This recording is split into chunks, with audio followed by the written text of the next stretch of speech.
Selamat siang pemirsa, Presisi Siang kembali hadir edisi Rabu 10 Juli 2024.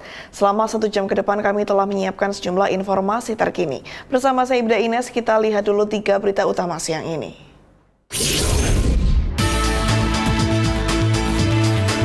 Satgas Operasi Damai Kartens 2024 berhasil menangkap 1 KKB yang merupakan KKB Kodap 8 Intan Jaya pimpinan Undius Kogoya di Kampung Topo, Distrik Uapa, Kabupaten Nabire, Papua Tengah.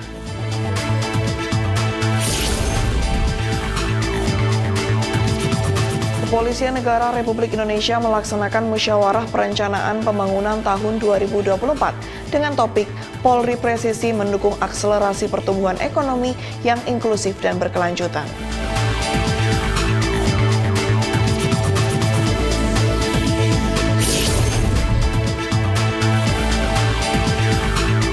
Presiden Joko Widodo menerima kunjungan Grand Sheikh Universitas Al-Azhar Asy-Syarif Mesir, Ahmad Muhammad Ahmed Al-Thayyib di Istana Kepresidenan Jakarta.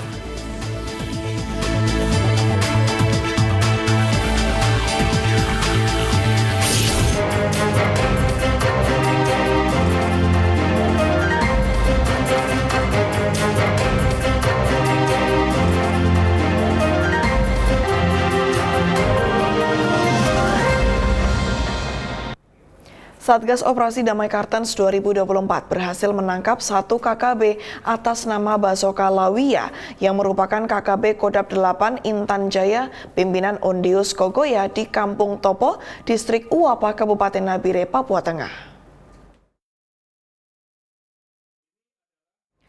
Kepala Operasi Damai Kartens 2024 Brigjen Pol Faizal Ramadhani mengatakan KKB Basoka Lawia ditangkap saat aparat gabungan Satgas Operasi Damai Kartens 2024 dan Polres Nabire serta Polsek Topo melakukan razia.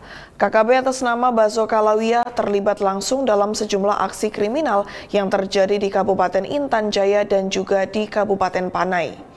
Sementara itu, Kasatgas Humas Operasi Damai Kartens 2024, Kombes Pol Bayu Suseno mengatakan bahwa KKB Basoka Lawia terpantau melintas di sekitar Kampung Topo, di mana saat itu aparat keamanan sedang melakukan razia di depan Polsek Topo. Basoka langsung dikejar untuk ditangkap, namun karena melakukan perlawanan terpaksa dilakukan tindakan tegas terukur.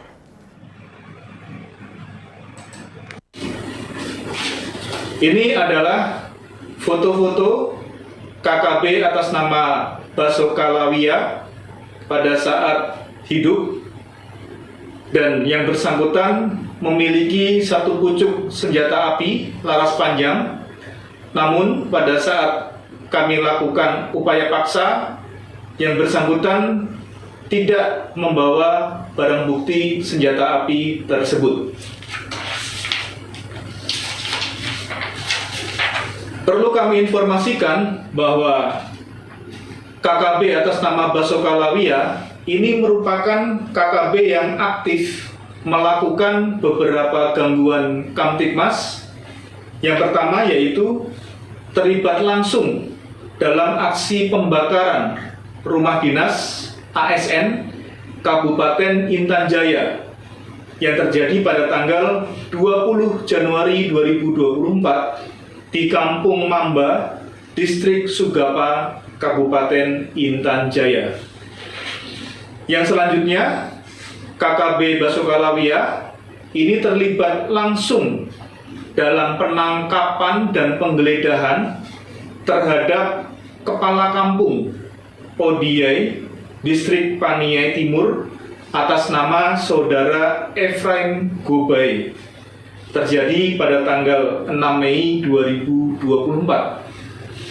Sedangkan aksi yang ketiga, KKB Basoka Lawia ini juga terlibat dalam aksi penembakan dan pembakaran yang terjadi di Jalan Raya Madi, Kampung Uwibutu, Distrik Paniai Timur, Kabupaten Paniai pada tanggal 22 Mei 2024 yang lalu. Satuan Tugas Penanggulangan Penyalahgunaan dan Peredaran Gelap Narkoba atau P3GN Polri berhasil mengungkap peredaran narkoba dan menyita ribuan kilogram narkoba dalam rentang waktu 10 bulan.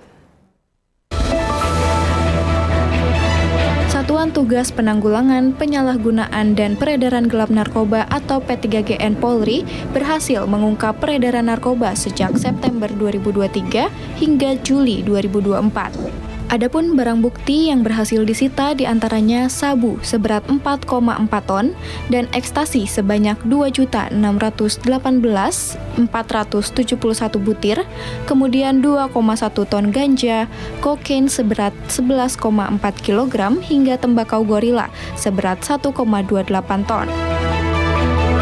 Selain itu, Satgas P3GN Polri berhasil menangkap hampir 38.000 tersangka narkoba. Dari total tersangka tersebut, 31.880 orang sedang menjalani proses penyidikan dan 6.314 orang lainnya menjalani proses rehabilitas.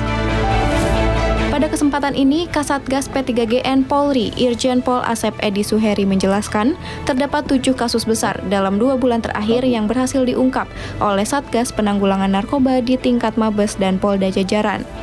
Sejak pembentukan Satgas ini, yaitu pada hari 1 September tahun 2023 hingga tanggal 9 Juli hari ini, 2024, Satgas Penanggulangan Peredaran Narkoba di tingkat Mabes Polri dan Polda Jajaran telah berhasil menangkap 38.194 tersangka. Sejak siaran pers kami yang terakhir yaitu pada tanggal 4 Mei tahun 2024 sampai dengan saat ini, ada beberapa kasus menonjol yang berhasil diungkap oleh Satgas Penanggulangan Peredaran Narkoba di tingkat Mabes Polri dan Polda Jajaran. Dari pengungkapan kasus tersebut, dapat kami sampaikan bahwa kami telah berhasil menambah jumlah jiwa yang terselamatkan sebanyak 15,6 juta jiwa.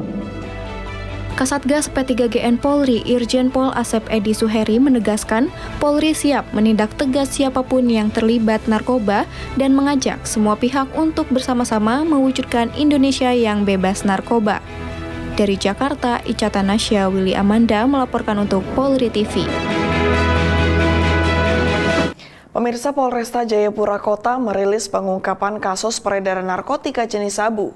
Kali ini penyidik Polresta Jayapura berhasil mengamankan sabu seberat 150 gram dari tangan pelaku yang berinisial FA. Kapolresta Jayapura Kota, Kombes Pol Victor Dean Makbon menyampaikan pengungkapan kasus ini merupakan tindak lanjut dari kasus pengungkapan narkoba jenis sabu sebelumnya yang menjerat pelaku berinisial FP pada 17 Juni 2024. Dari hasil pengembangan penyelidikan ini, polisi menangkap pelaku FA. Dari tangan pelaku, Polresta Jayapura Kota menemukan barang bukti berupa narkoba jenis sabu dengan berat sebesar 150 gram. Atas perbuatannya, tersangka FA dijerat dengan pasal tentang narkotika dengan ancaman pidana mati atau pidana seumur hidup dan atau pidana paling lama 20 tahun. Kapolresta akan terus melakukan pengembangan terhadap kasus tersebut, termasuk peredaran narkoba yang ada di Kota Jayapura. Dua orang ini sementara keterangan tidak mengetahui karena sistemnya terputus. Ya, dia taruh, ya nanti ada yang ngambil lagi. Dia cuma sifatnya menaruh di satu tempat dan dia tidak tahu siapa yang mengambil karena semua dikontrol dari jaringan yang ada di Makassar. Kepolisian Resor Metro Jakarta Timur menerima laporan kasus penipuan dan penggelapan dengan modus pencurian data pribadi yang digunakan untuk pinjaman online. Kepolisian Resor Metro Jakarta Timur menerima laporan kasus penipuan dan penggelapan dengan modus pencurian data pribadi yang digunakan untuk pinjaman online. Kapolres Metro Jakarta Timur, Kombes Pol Nicholas Ari Lilipali mengatakan, terlapor diketahui berinisial R, diduga melakukan modus operandi sebagai penyalur tenaga kerja di sebuah konter handphone di salah satu pusat perbelanjaan di kawasan Jakarta Timur. Terlapor R mencari mangsa dengan catatan bahwa korban nantinya dapat memberikan identitas aslinya dan membuat foto selfie dirinya dari setiap korban. Diketahui R sudah mengambil sebanyak 26 data pribadi para pelamar kerja yang ditipunya. Melakukan modus operandi berupa dia berlaga seperti penyalur tenaga kerja di kantor handphone.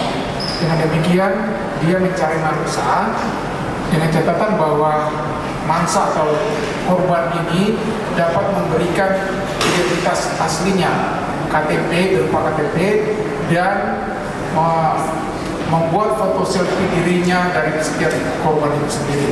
Jadi dengan modus tersebut dia mendapatkan korban kurang lebih ada 26 orang dan jumlah kerugian 1 miliar lebih.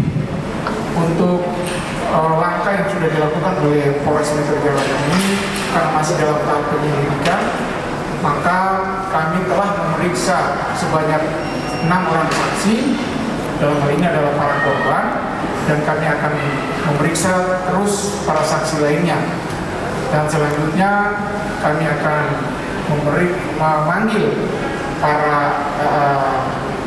terlapor dalam hal ini 1 orang bernama Ferdi Salter tadi untuk diambil keterangannya sebagai saksi sesuai dengan berkat yang berlaku di Polri.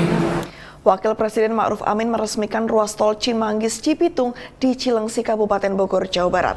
Informasinya akan kami hadirkan setelah jeda berikut ini.